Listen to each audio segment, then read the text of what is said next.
you're going to have to get a bit more creative about how you build those trusted relationships, I think, in 2025. But I think the idea is kind of like stay alert, be open-minded about what could work.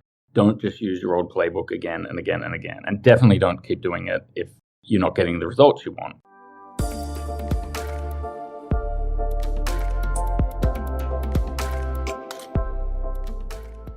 Hi, everybody. Dan Gaynor here, and welcome to another episode of Signal in the Noise. We're thrilled to chat with Ryan Heath, Head of Communications and PR at Robin AI. They're a groundbreaking legal tech company revolutionizing how businesses approach deals by leveraging AI to save time and money and the costly contracting process. Ryan shares his journey to Robin AI, ranging from Australia to Brussels to the US. He dives into what drew him to the company's bold vision and how a strong, coherent story is a key differentiator, one that convinced him of the company's potential, but one that is also making them distinct from the wide world of legal AI. And we also explore his perspective on building long-term strategies in communications, why relationships are the heart of success, both for driving revenue and building the comms function of the future, and how honesty and empathy can transform not just your career, but also your workplace relationships. Plus, Ryan reflects on some of his favorite campaigns and why intimate human interactions often deliver the most impact. So whether you're in PR, AI, or simply curious about the intersection of tech and communications, this episode is packed with insights you won't want to miss. Hi, everybody. Welcome to another episode of Signal in the Noise. I'm your host, Dan Gaynor, leading insights here at Signal AI, and I am thrilled to welcome the very impressive Ryan Heath to the program. Hi, Ryan. Hi, it's great to be here, Danny. Well, first of all, where are you beaming in from? And for those of you who can see this on YouTube, what are those 3 golden records behind you? Live from Brooklyn, New York, although you might detect from my accent that I was not born here. I'm actually Australian by birth and picked up a Belgian passport along the way. And I've got Rolling Stones platinum record and a Beatles platinum record and a Pink Floyd, I think, gold record in the background. It's my bougie apartment building. We have a music studio. So here I am abusing the music studio for your beautiful audio pleasure. We should feed that into the AI. If you have 3 platinum records framed behind you and it's not your own and it's part of the building, what is the average rent? I think that's something fascinating to figure out. Okay, so a little bit about you, if you don't mind me waxing poetic. You lead comms at Robin AI, world's most advanced legal AI assistant, cuts down the time it takes to review and negotiate contracts and other legal documents by 98% for all of us who have had to deal with lawyers. Dealing with them less, I think, a great benefit, but more importantly, making the legal profession far more efficient. You're obviously based in New York, but you've lived everywhere. You were previously a AI and politics reporter, and as a journalist covered global events everywhere from Davos to Brussels. You've interviewed over 100 presidents, prime ministers, and CEOs, often live on stage, including folks like Emmanuel Macron, ranging to Bill Gates, to Tony Blair. You wrote what was now Global Playbook. You created Brussels Playbook, Davos Playbook, and EU Confidential for Politico.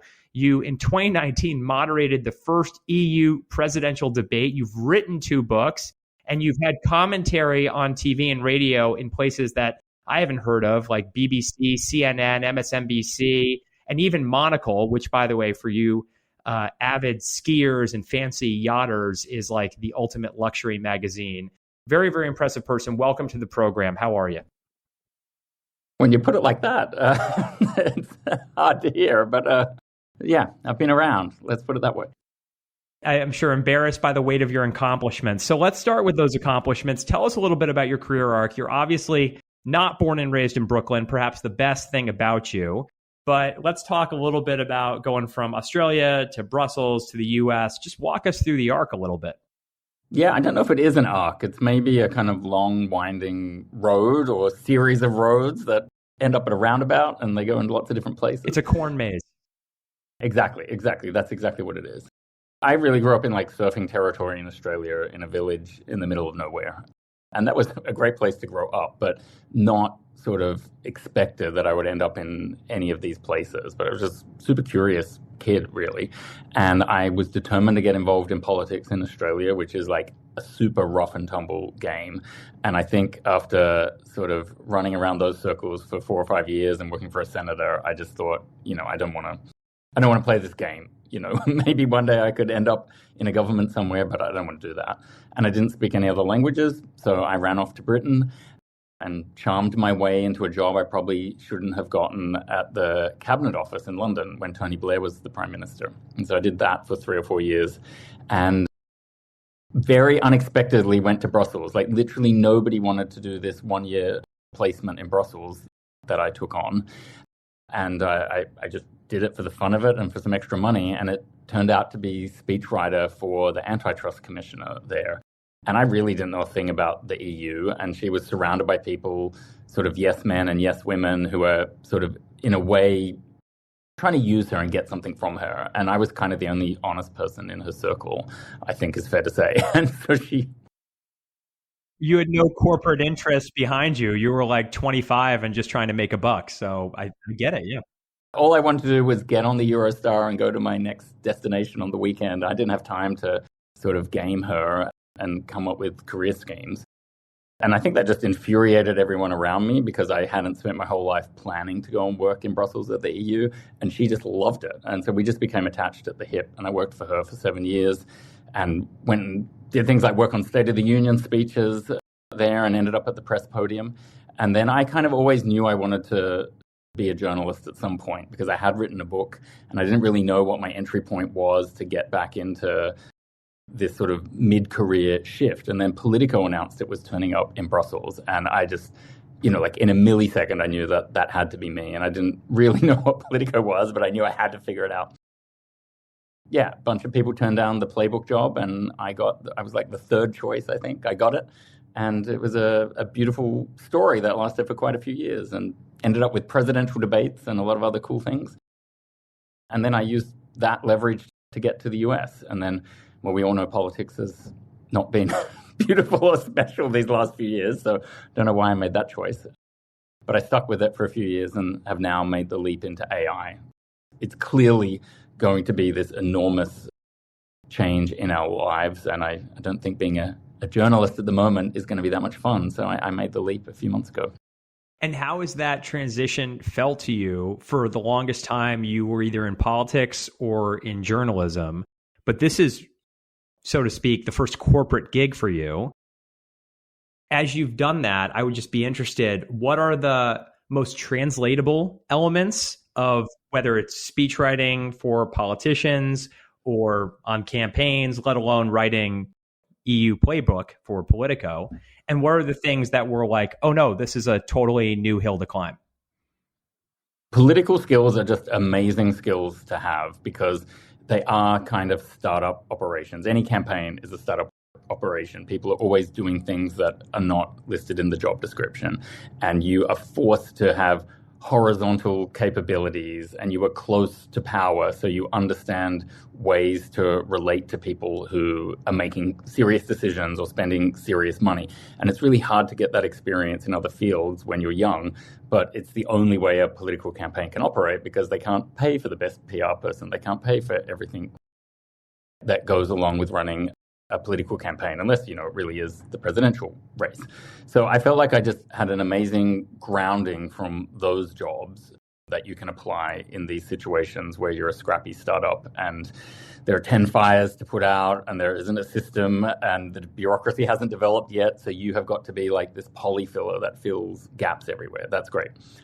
Sounds super obvious, but I really did not understand how everything was going to be so sales driven when I turned up at this company, where it's not like, oh, the money's running out tomorrow or anything like that. But at the end of the day, you're a young company. You want to become a unicorn. You've got to find sales somewhere. So everything is oriented towards creating and finding more sales. And so it's very clear that you need to be a revenue center in the organization and not a cost center. And comms is typically a cost center. So your tail is on fire from the day that you turn up at an AI startup. And, I love it, but there isn't much time to sleep. I love the way you've put that. I mean, having started my own company, I know what that first empty Tuesday feels like. And whether you're writing a blog post or, you're pitching a customer, it is all in service of the holy grail in business, which is, there's nothing that can smooth over the problems that startups have, like more revenue. Let's talk about Robin AI. Robin AI, very impressive company, basically one of the big titans in the emergent legal AI industry. As far as I'm aware, raised at least 26 million, but I think you've done even more fundraising since then. Since we last spoke, we did another 25 million last. Oh my God. Well, there we go. From the prep call to this, we've doubled the fundraising total to over $50 million. How about that for breaking some news? Companies that work with Robin AI include PepsiCo, PwC, Yum Brands, Blue Earth Capital. Tell me just a little bit about Robin AI. Like, what's the elevator pitch? It's a bit of a tricky one, so bear with me here. But if you take the scope back and look at all of legal services, it's about $1 trillion a year gets spent on those services around the globe. And beyond Microsoft Office, maybe $1 billion, $2 billion, if the statisticians are not doing their jobs right, is spent on sort of advanced tech, including legal AI. But if you look at any form of business enabler over the last 40 years, they've all really been revolutionized by tech in some way. So payments look completely different and operate at a completely different speed to what they did 40 years ago. And when it comes to your lawyers, not so much. They basically have Microsoft Word, and then they want to shut the door on a lot of other technology. And that is a huge opportunity now that generative AI exists, because if I can put it this way, we've been around for 5 or 6 years, so we're an AI native company. We were building our own models, which do very good predictive AI, pattern recognition, things like that. But it was really with the emergence of the huge large language models that you could see the absolute sort of potential to revolutionize lots and lots of legal processes. So we've now got the tools to be able to revolutionize them, but we don't really have the buy-in from a lot of the legal services industry. So what we decided to do at Robin was focus on the in-house legal departments and the small law firms, because they really have an incentive to cut costs. Like the comms people, the legal team does not want to be the terrible cost center and bottleneck in the organization. So you've seen lots of changes in these in-house teams in recent years where they've been getting legal operations teams to support them, to kind of like really be places that can help grow the business or at least stop being a bottleneck in the business. And then what we found elsewhere is that the law firms don't really like to engage with us because we're attacking their billable hours model. And I don't think it's going to mean less lawyers in the end when AI spreads everywhere. I think it's going to mean lawyers are focused on more high-end tasks rather than there are no more lawyers. But for these law firms, they've got a pretty fat, juicy cake and they don't want anyone squashing it or stealing pieces of it. And so they don't really like working with us. So it's kind of us versus the law firms at this point. Attacking the holy grail of billability and burning hours in 6-minute increments. Exactly. They want their holiday homes on the Cape and in the Hamptons, and they do not want us coming for those holiday homes. So the question is, do you want to pay for those holiday homes, or do you want to please your CFO and deliver some savings next year? I think it's just a really fascinating story of like the sort of economic disruption that AI applied in a verticalized, really focused context can yield. I mean, if you think about it, there are industry after industry, from consulting to agencies to law firms, where an hourly rate is this sort of like law of the universe. And now with the efficiency that your platform and others like it are able to generate, I think it really creates like a huge amount of value for companies to be able to, by the way, not only just save money, but execute deals faster, right? And I'm not saying that billable hours are terrible or evil. They are a proxy for value. They will still have a place in all of these professional services industries. But there's a lot of tasks where there's a very clear outcome, like did the document get processed or not?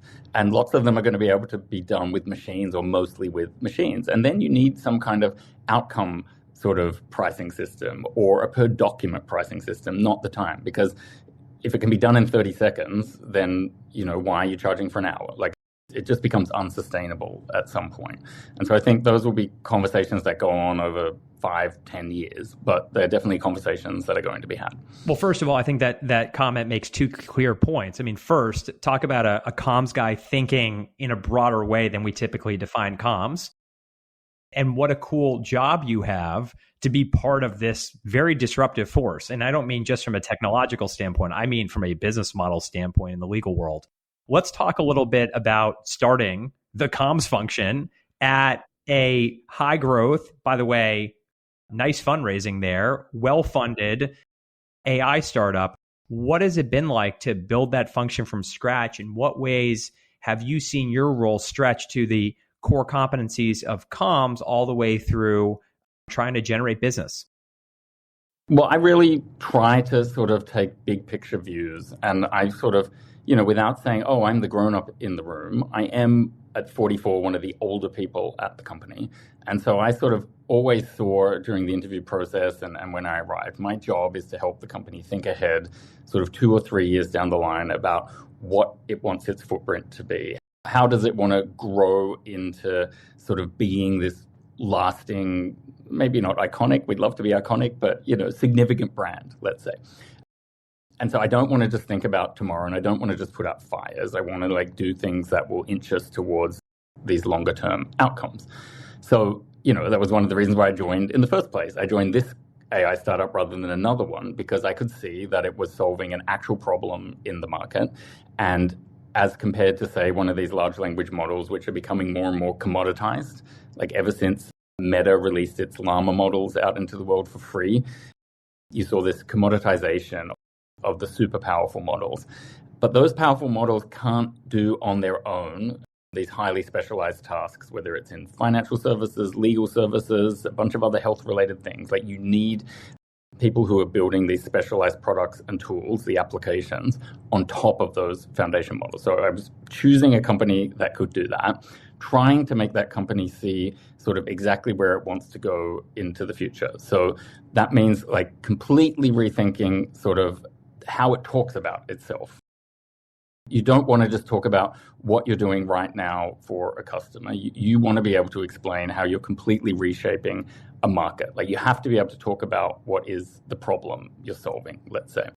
You have to convince people that you might not have the biggest number attached to you. Okay, we are raising money at a decent clip, but we're not raising 100 million or 500 million the way some companies do.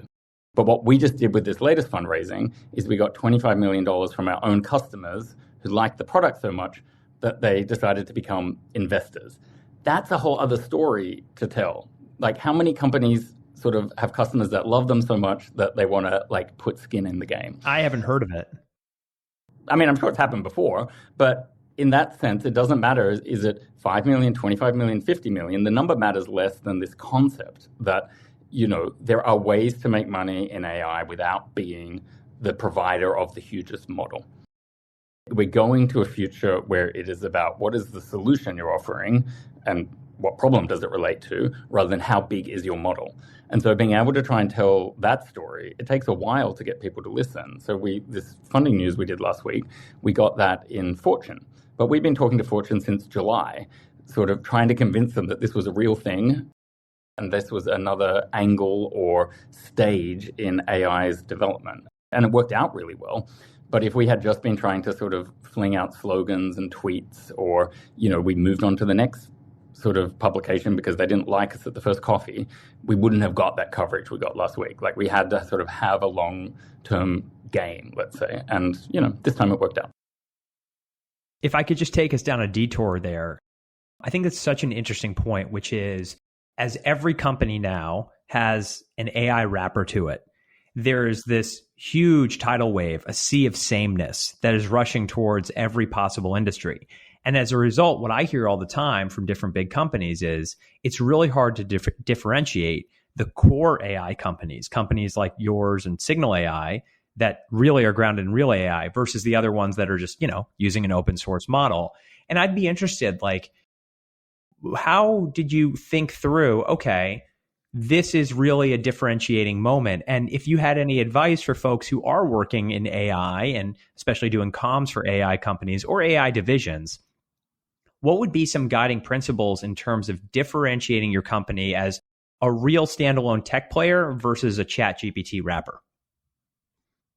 Some of this gets to like the heart of the company rather than just how you explain what the company is. You have to be an organization that's investing at some level in AI research and has a serious AI engineering team. If you don't have that or you aren't developing that, you are at some level going to be putting lipstick on a pig. And I can't help you with that part of the problem. But it's a lesson in sort of doing that research before you join one of those companies, if I can slightly get out of the question that way. And then once you're there, I tried to look across the entire landscape. I was like, okay, we are a little player. Most publications don't care about us except maybe once a year or when we do one of these fundraising stories. Otherwise, they don't know how to tell what is real about us and what's not. So there's kind of like maybe a couple of ways you can really demonstrate how real you are. First one is your founders have to be able to tell a coherent story. So you have to put a lot of work into making sure those founders are maybe not on message, but that they understand how critical their role is in telling the story of the company. Second one is look across your partners. You know, if we're small, who is big in our kind of world and our ecosystem? And we're partnering with Anthropic, who do the Claude chatbot, and they're kind of like the lift to OpenAI's Uber in that big model world. And we also partner with Amazon through Amazon Web Services. So I was like, my job is to stick like glue to Anthropic and AWS. And when they want something or need something, I say, how high? Can I give it to you yesterday? And I use my relationship with these bigger people to put our company into different conversations and to elevate us from being these tiny people that you could ignore to being part of something that you have to focus on. Fabulous. I think that's such a good answer. And thanks for the advice. I think we could use it over here as well. And tell me a little bit about thinking about the competitive landscape as you're doing this category creation story.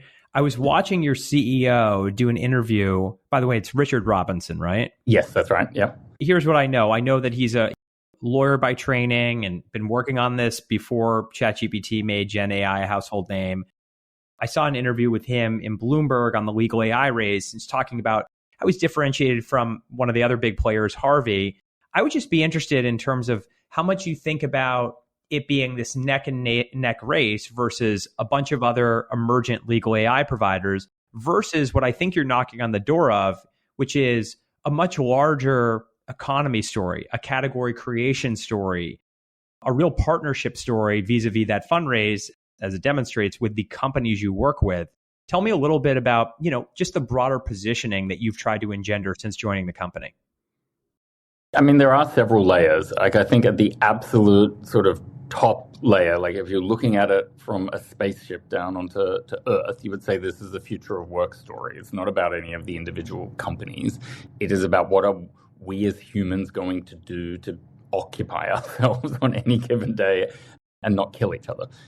That's the absolute highest level. And so if you don't have good answers about how you're contributing to the future of work in some way and not blowing up the world around you as you make that contribution, you're going to struggle at some point.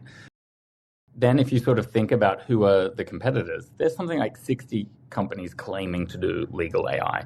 And I don't want to say that some or most of them don't have AI components to what they're doing, but we know how hard it is to do AI. We have 100 lawyers and paralegals and legal engineers. We've got an engineering team that's another sort of 50 or 60. There are now 200 people at the company. Like it's a quite large company for a Series B company.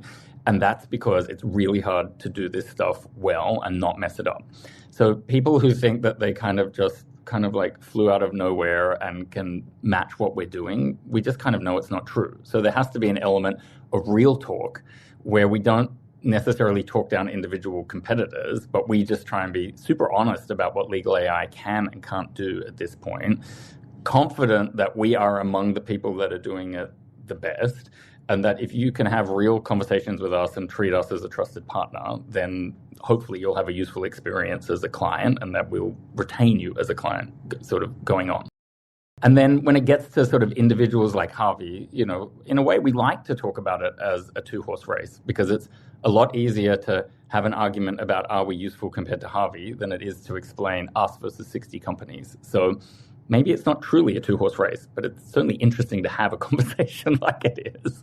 And Harvey and Robin have similar products, but Harvey really aims at the law firms, whereas we aim at the in-house counsels. So we share a lot of similarities, but we're not often competing for the same customers. So it kind of, you know, in a way is useful to have that sort of conversation on those terms.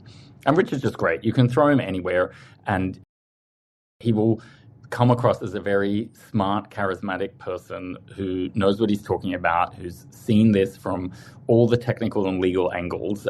And no one leaves a room not feeling impressed by the conversation with him. So I kind of just take every second I can of his time, and then also try and respect the fact that he's got to run a business at the same time. Well, that's a pretty good asset to have in a startup CEO. Throw them everywhere is not a strategy that a lot of tech founders are able to pursue. So that's pretty good.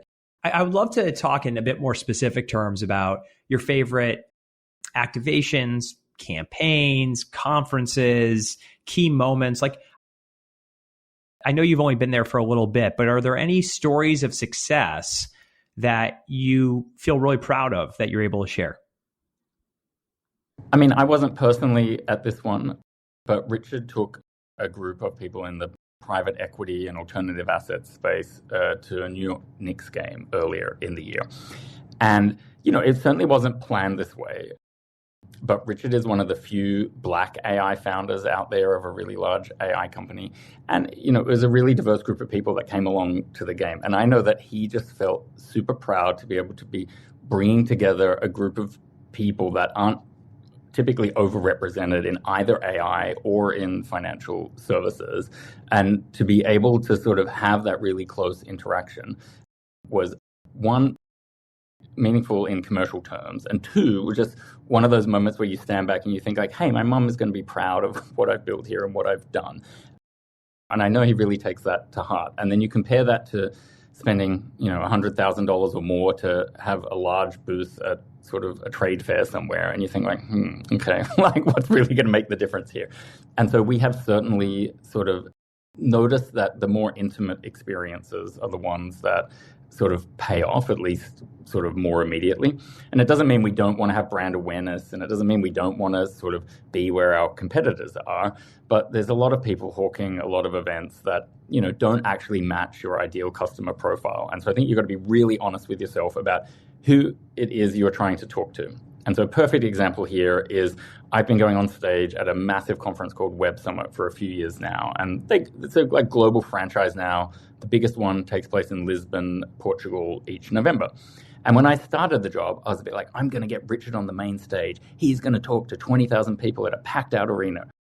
And then we just realized that those people aren't the people we're trying to sell our product to. Like, we'd be doing it for our own egos. We'd be chewing up days of our CEO's time. Like, we don't actually need to do that. Like, going with the folks that we really need to talk to the US Open or to a nice dinner or to a Knicks game, like, that's ultimately going to have sort of a bigger payoff. So I've gone and got season tickets to New York Liberty, and we are going to make the WNBA great next year for Robin and for WNBA. Those tickets are getting expensive. That's why I bought them. The second the buzzer went on the final game in the playoffs, I was like, get me the tickets. Did they win the championship this year? They did. They did. I thought so. Yeah, in the last minute, or in double overtime, actually. My God. I mean, you seem to be investing early in high growth assets. Maybe I should have you run my stock portfolio. I just think what you're saying is very fascinatingly back to the future, right? Which is, in this world of AI, it's all about volume and size, right? How many podcasts can you do? How big of a stage can you get on? But when it comes to the brass tacks of building relationships, it's about embracing a more inclusive ICP, a broader possible set of individuals. Of course, your founder and CEO is one of them, but then also facilitating more intimate relationships, right? And the Knicks game or a nice steakhouse dinner with 10 well-curated individuals might be magnificently more important to you than a TED Talk. And it might take a long time to get those people to reply to your email or answer your call and to actually turn up. But we are also entering a world where half the country wants to live in a bunker because they can't believe what happened in the election. They're going to be tuning out a lot of the, maybe not broadcast, but a lot of the other forms of communication and advertising that you might be trying to reach people through. So you're going to have to get a bit more creative about how you build those trusted relationships, I think, in 2025. And, we feel like that sort of client hospitality end of things is working for us. Maybe it'll have to change again in 2025. But I think the idea is kind of like stay alert, be open-minded about what could work. Don't just use your old playbook again and again and again. And definitely don't keep doing it if you're not getting the results you want, because that's the definition of crazy. Yeah, I just think it's simple and brilliant, right? I mean, it's not events and it's not paid media. It's good old-fashioned relationship building. And you see that as the creator of the comms department there as clearly a key lever. I'd be interested, just like other things that you find yourself doing, maybe not on a day-to-day basis, but on a month-by-month basis.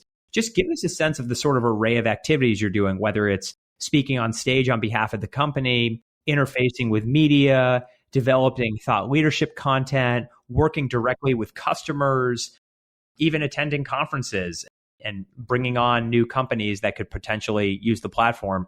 Just tell me a little bit about how you've redefined in a broader context what it means to be head of communications at a high growth AI startup. One thing that I should definitely acknowledge is that we have a US-based agency and a UK-based agency on the books as well. So in-house in the US and transatlantic in the UK, and they're both doing a great job. So I shouldn't martyr myself and claim that I'm out there sort of with octopus-like presence everywhere, involved in everything. Weber Shandwick person, I can't tell you how much that comment will mean when the teams on either side of the pond hear about that comment. Okay, but yes, with the duly noted on you having support, what does your range of jobs look like? So yeah, I do get out there and throw business cards around. Not as much as I thought I would be doing, but I do that on both coasts here in the US, and I get over to London a lot because we were founded in London and the majority of our staff are still there. So I have been traveling a lot in order to make the pitch. Lost my train of thought about what was... Let me give you a few other ones. I think you've gone to conferences, you speak on behalf of the company, you join meetings on potential sales, you work with actual customers to tell the fundraising story, and that's just what I picked up on in our few chats. So one of the roles that I feel quite comfortable in, but I didn't expect to be doing when I joined Robin AI, was going out and running roundtables and doing keynotes at various conferences, because we signed up to a lot of those events. Our founders can't be everywhere at once. And now I've gotten to the point where I feel comfortable sort of making those pitches. And there was a time when I thought, like, hang on, like people are going to dismiss me as the sort of comms or PR airhead. They're not going to take me seriously talking in front of chief information officers or general counsel sort of at large companies. And, it's still nerve-wracking to talk in front of those audiences. But I've gotten to the point now where I understand the product well enough and I'm connected enough to all of our teams that I can get answers to the questions that I don't sort of intuitively have answers to. Yeah, we have gone and launched an office in Singapore, and we're out there representing there. I was giving a keynote at a Legal Innovators Conference in London the other week. So I'm definitely out there pushing the message sort of any way that I can. And I'm very agnostic about where to share the message. Like if someone wants to hear about Robin, I will turn up and tell them about Robin. So I think it's always important not to be too grand. Like don't think you're better or above anything. Your CEO might not have time to go everywhere, but you should try and make the effort that you can. Fascinating. And represent the company in any way you can. Even if you're not the CEO, you're still pretty damn good, I would imagine. Listen, interviewing 100 presidents puts anybody through the fire. We're about to wrap up here. I'd be interested in your take on just where you think the comms profession is going, particularly as every company, whether they're the leader in legal tech or they're just trying to become more AI driven, where every company is headed is they're trying to change and become an AI company. Again, whether you're a biotech or you're making shoes. And so I'd be interested in just your advice for comms functions out there on building the comms function of the future and in redefining what the scope of their job might look like. So if you had to just do some hot takes, and there's no wrong answers here, in terms of what a CCO or an SVP of communication, somebody at your level of seniority should be thinking about in terms of, one, how to grapple with AI and all the changes across industry, but two, how they should adapt AI to their needs and build that fighting force of the future and make comms really relevant in the 21st century. What are some lessons learned, whether that's from journalism and politics or in your current role at Robin? Yeah, well, comms is a strategic function in an organization. And maybe that's kind of like a cliche or table stakes to say it like that. But one thing that I learned sort of trying to sort of make the case to these senior lawyers inside an organization is saying that the legal department shouldn't just be this sort of thing off the side. It shouldn't be the thing that gets consulted at the last minute. And the senior leaders in that department might one day want to have a C-suite title. They might want to be the CEO. And in order to do that, you have to figure out how you are going to help the business grow. Like, you need to be an enabler and you need to support the growth of a business if you want to lead that business. And I think the same thing is true of a communicator if they want to do that. It's not an obvious path to becoming the CEO, but why shouldn't a communicator be able to become a CEO? And in order to do that, you have to actually really know what the business and the product is. And like, you have to believe in it and be able to talk about it. You can't just make it sound nice. Like, you aren't a large language model. You have to be something more than that if you want to be a successful senior communicator. So you have to figure out in your own context what that means. But I think that means you need to develop those strategy muscles. Like, you need to, even if you don't think you care about party politics, like, office politics is what you need to play in order to be a successful communications leader. And you need to know what you dislike about that whole world in order to avoid it. So make it sort of not a known unknown, but make sure you know what rules you're breaking and what problems you're avoiding before you avoid them. Don't do it through ignorance. In other words, learn the business, right? Know how to read into what the metrics of success are and be skilled at interpreting those and indeed having conversations to shape those, not just worrying about how to message those. And that should elevate the strategic value internally of what people perceive comms can offer. Yeah. And the ones who are closest to their leaders, whether that is a minister or a president or a CEO, like, you are at some level also a therapist to that leadership person or that leadership team. And so that's not to undermine any of those other points that I said, but like, you have to be able to put yourself in that person's shoes and empathize with how hard their job is and be a bit of a sounding board and be brave enough and smart enough to give honest feedback to that person when other people are just trying to avoid the bombs that person is sort of dropping on them, or they're afraid to speak up. Like, you can't be that. Like, you have to be able to face that leadership group and give them real honest advice. And you need to have the knowledge to back it up in order to do that. So you're telling me that honesty mixed with empathy, not only a good tactic for marriage, but maybe one for a promotion as well. It's your day marriage. Like, you are married to the company. So you got to think about it like that. And you've got to nurture it every day. Like, if you poison that relationship with kind of disinterest or ignorance or whatever it is, like, eventually you're going to have to file for divorce. So don't do that. Go and nurture the plant each day. You know what I love about what you've said throughout this discussion is it's really all about relationships, which I think is fascinating. I mean, you could have opted for talking about technological muscle or the incredible brand partnerships you have with everybody from PepsiCo to Anthropic to AWS. But what you've really centered on, from the New York Knicks game to redefining the comms function of the future, it's about forging relationships, which is helpful for not only elevating the strategic role of communications, but really essential to generating the revenue, the lifeblood of the organization. So wise words to take home with. Well, thank you so much, Ryan, for coming on the program. We really appreciate it. How can we get in touch with you? Add you on LinkedIn, follow Robin AI? What kind of plugs do you have to end? I try to be Ryan G for Gordon Heath. So Ryan G Heath everywhere, whether it's LinkedIn, Instagram. I'm ryan.heath@robinai.com. I'm generally not hard to find and not afraid to be contacted, so don't be shy. Well, that's the reporter in you speaking up. No problem with random emails. Well, thank you so much for the time. This has been another episode of Signal in the Noise. See you next time.